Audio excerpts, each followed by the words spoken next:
Hello everyone and welcome to another video by Centipede Geek. Today I'm going to discuss my thoughts and opinions upon a film in the name of The Hobbit, The Desolation of Smaug. This film is directed by a guy by the name of Peter Jackson. Obviously, most of you guys, if you're in the movies, probably know who he is. Of course, he directed the first Hobbit film. He directed, of course, Lord of the Rings trilogy. And then he did a film back in, he's done several films. But he also did King Kong, a few years back. It stars actors and actresses such as Ian McKellen, Martin Freeman, Richard Armitage, Benedict Cumberbatch, and Orlando Bloom. And pretty much what the main plot of The Hobbit is, obviously it's a sequel to the first Hobbit. It takes place, shortly after the events, where we have pretty much, as I said, takes place after the first one. And we have our dwarves, we have our burglar character of Martin Freeman, we have Gandalf, played by Ian McKellen, great actor by the way, as is Martin Freeman. Playing the burglar character of Bilbo, a younger version of Bilbo Baggins. They are off to Lonely Mountain, and the reason they're going to Lonely Mountain is to reclaim their homeland that was, taken over. And the only fear of going back to Lonely Mountain is there's a treasure where their, homeland, once was and still is, even though they're not living there anymore. The only fear is that there's this famous and legendary dragon, obviously hence the title of the film. There is a dragon by the name of Smaug, and he guards this lonely mountain, guards this treasure, and that's pretty much what they're going there to do. Also trying to mend the relationships between the elves and the dwarves, and if you've seen the first film, you know why the relationships aren't very good. And there's also little subplots going on, but that's pretty much the main gist. Off to Lonely Mountain to get their homeland back. That is the main plot, or synopsis, for the film in the name of The Hobbit, The Desolation of Smaug.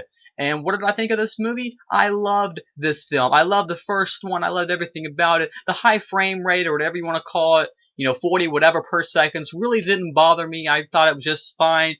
Some people said it made the CGI look fake, made their beards look fake. I didn't think it was a problem. I thought the film looked fantastic. I thought it was fluid. I thought it was lively, colorful. I had no problem with that. The second one, critics and audience are saying that the high frame rate looks a lot better. I don't. Once again, the high frame rate thing, it doesn't really matter to me. I look at the film, I look at the plot, look at the acting, the characters, that, how it's put together and structured. That's how I review upon a film.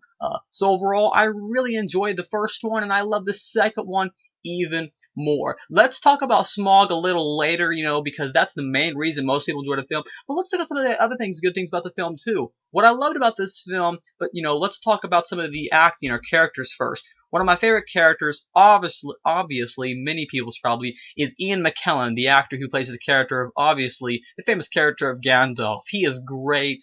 So one of my favorite scenes with him, actually, is when he comes face to face with the Necromancer character, which we know him as Sauron. Major spoilers coming up. We know him as Sauron from the Lord of the Rings trilogy.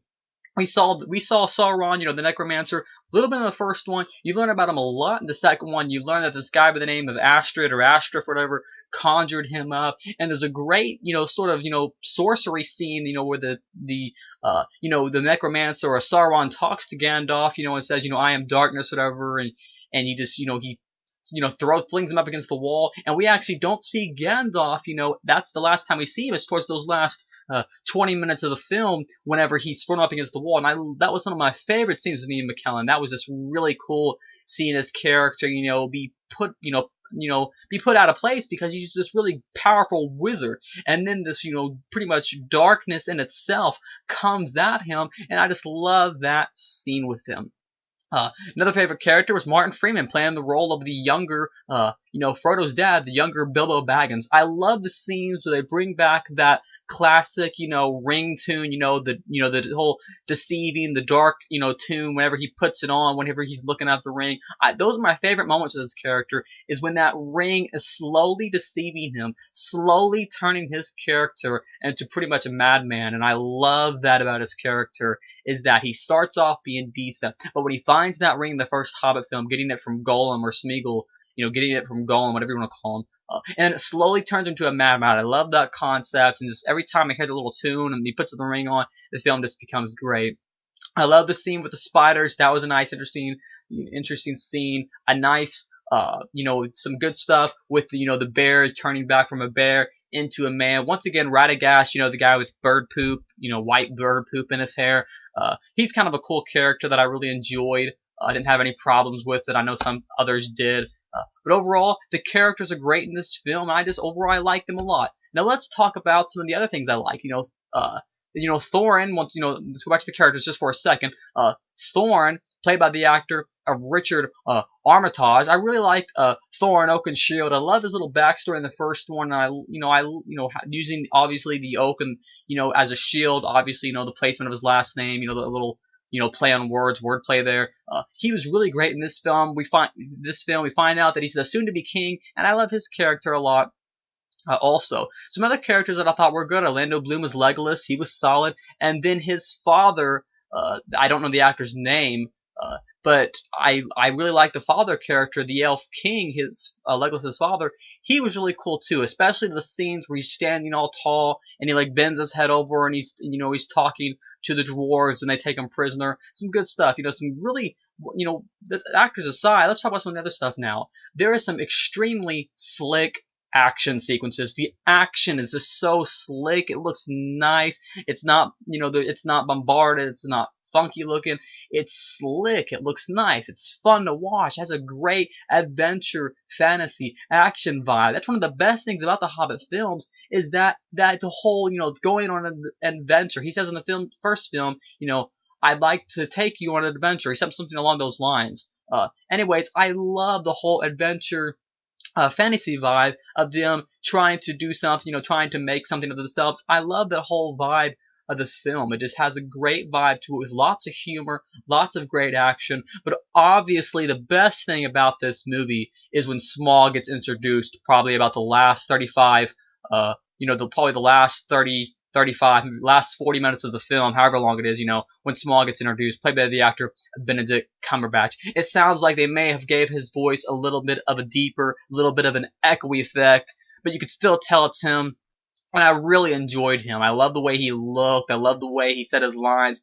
He has he has the best memorable quotes. I love the pale orc, that he was really cool. He had some cool stuff, but he was a little overshadowed because of Smaug just being so cool, just looks so big. And I love the line where he says, "My teeth are like swords, my talons are like spears, my wings are like a hurricane." That was a great quote. And then obviously, major spoilers coming up, the end of the film ending on a cliffhanger where he says, "I am fire, I am death," and then the film ends right there. And I love that line. I love Smaug's character. I love the interactions between all the characters, but especially between Martin Freeman when he's trying to look for that glowing stone, and he still hasn't found it. So overall, I love the film. Smaug is definitely my favorite thing about it. He is the thing that most people will be talking about.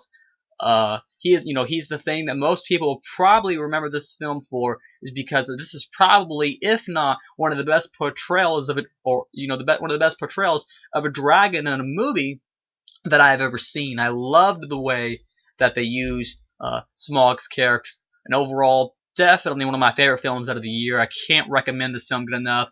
A straight up 5 out of 5 gold stars, or 10 out of 10 gold stars, however you want to say it. And obviously, there will be a sequel to this film next December, from what I understand. It will be called The Hobbit, There and Back Again. It will be the last film, not split into 2 parts. So that'll be it, and that will end the Hobbit trilogy. And then I guess Peter Jackson will be on to bigger and grander things, I guess.